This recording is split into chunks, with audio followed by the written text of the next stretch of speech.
అని నేను పాడి కౌశిక్ రెడ్డి అనే నేను శాసన పరిషత్ సభ్యునిగా ఎన్నికైనందున శాసనం ద్వారా నిర్మితమైన భారత రాజ్యాంగం పట్ల నిజమైన విశ్వాసం విధేయత చూపుతానని, భారతదేశ సార్వభౌమాధికారాన్ని సమగ్రతని కాపాడుతానని, నేను స్వీకరించబోయే కర్తవ్యాన్ని శ్రద్ధలను నిర్వహిస్తానని దైవ సాక్షిగా ప్రమాణం చేస్తాను.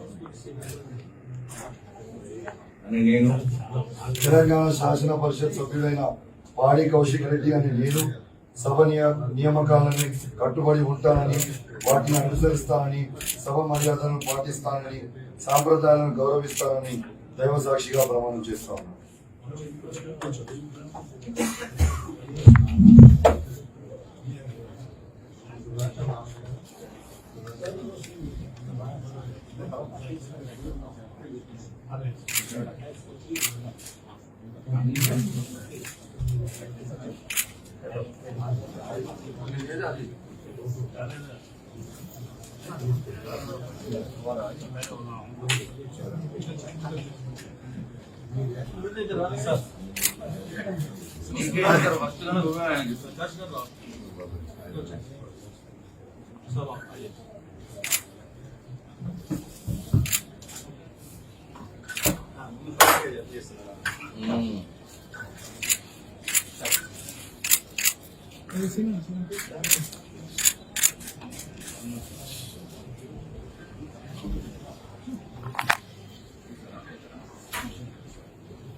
రెడీ